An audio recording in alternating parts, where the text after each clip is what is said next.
Hello! Now, today I am going to show you guys how to use foam clay. Now, with foam clay, there are many different uses. Now, I am showing you today applications on my Colonel Rutherford helmet. Now, the first thing we're going to cover is the basics. When working with foam clay, it's always best to work with water and with silicone tools. Also, your hands will do. Don't use gloves, because a lot of foam clays will stick to latex gloves, so it's not always the best case scenario to work with. Now, one of the best applications you can do, and this is for general seam fixing, is you can get some foam clay and just put it in water, knead that in, and you can put it in areas such as here. So, what we have here is a little dent. It's a 5mm dent, as the jaw has been glued to the inside, such as this. With this, we can just put it in like that.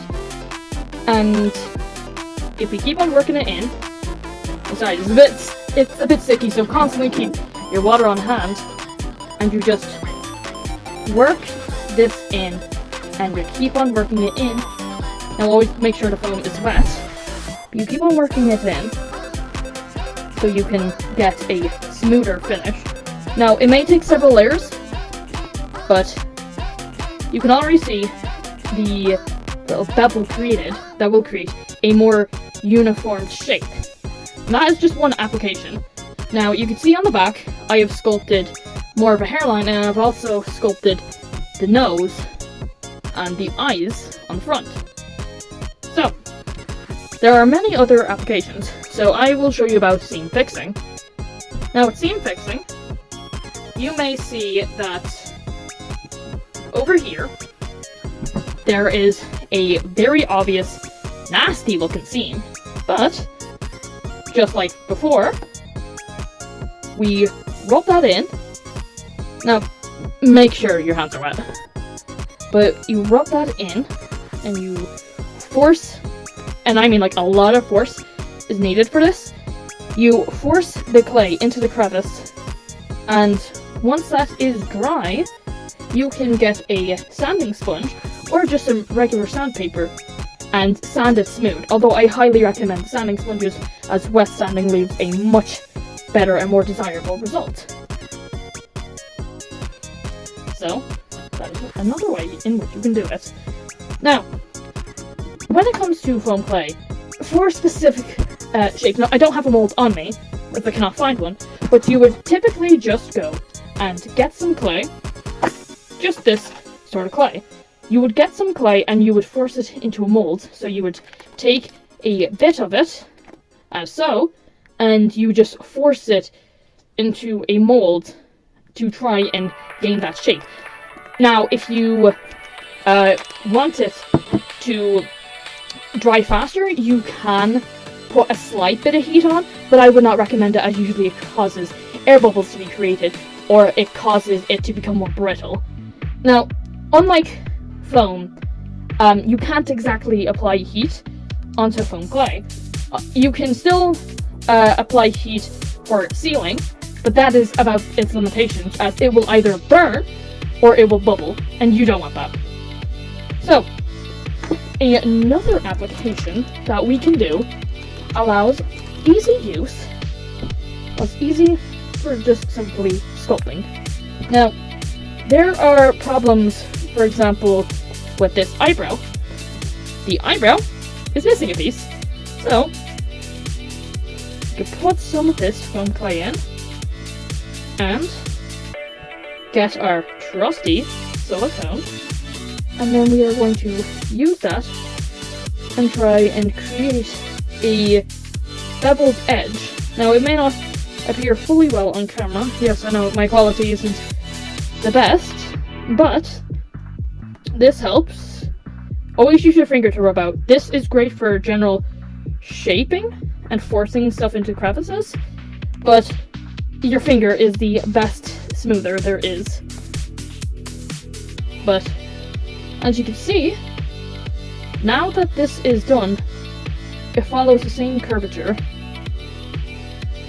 So now that eyebrow is fixed and is nicer, Now, you could build up stuff like this snout, as I previously have.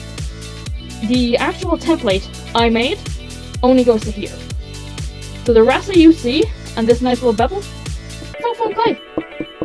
And while foam clay isn't as soft as you make regular foam, it still does create a nice structure, and you can see it is relatively smooth. And this here is an example of why you shouldn't really sand with sandpaper, because sandpaper leaves more aggressive marks, while the nose, this was done with a sanding sponge. There are very few lines that are left from it, while this severe look was all from sandpaper. But I will still show you some sanding, as sometimes things don't go according to plan, and you may need to sand. So I shall show you some sanding on his tongue, because his tongue, unfortunately, is bumpy. So just get some, this is 40 grit paper, just get it and try and go one direction at a time. You don't go circling like that, because that can pull and tag some of the foam. So you go back and forth at most.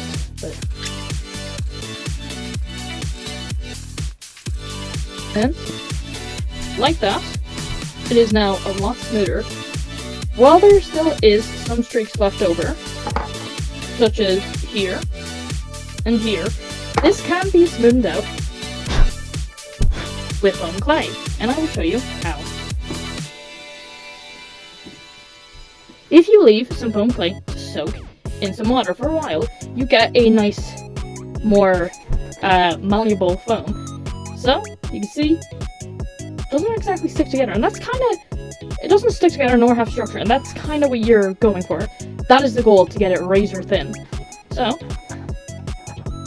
you just simply get it on as best as you can, because yes, it likes your fingers once it's this thin, but then, just like before, in all previous applications, get your fingers wet, and then we will go and we will just simply blend this.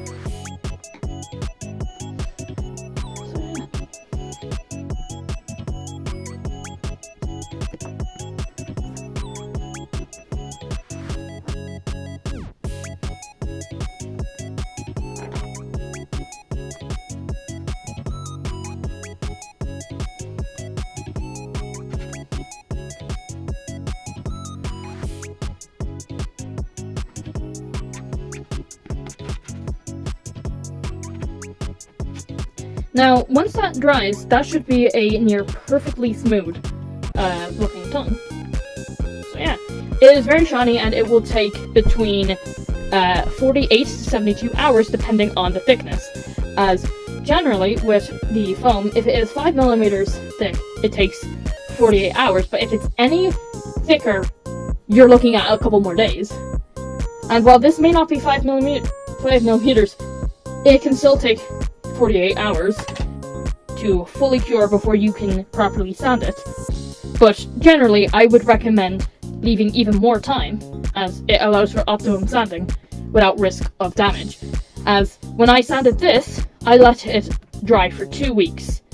So 2 full weeks, it dried, and it just sanded so nicely. And you do get this, when you wet sand, you will get this wet grit that you can then just blend up with your fingers and just smooth it out, and it ends up being like a kind of reactivated version of the foam clay. Not as good. Please don't mix that into your normal clay. And now, there are some basics that you need to follow when using foam clay. Mainly, wash your hands. This stuff can end up having mold build up in here. Do not leave wet water in here. So, if you're thinking, I don't want this to dry out, I'm going to pour some water. Don't. That only encourages mold growth. So wash your hands before you use this, and always make sure to get the bag, and, sorry, stick in. Always make sure to get the bag, and ziplock it closed. Now, these do basically have a time limit once they are opened, depending on how you store them, but they do tend to dry out. So your best bet, if you don't want it to dry out, is to, now I know I previously said, said not to, but throw a tiny drop of water on, put it in the freezer, fully sealed, and that should add to its lifetime. But seal it like that, put it in its packet, and properly close it like that. Now this clay is from Arachnic Effects, but you can get it from Polyprops if you're in the UK, or you can get it from Cosplay Shop BE if you are from elsewhere. Unfortunately, I do not know any US sites, but Europeans, yes. Sorry, Americans.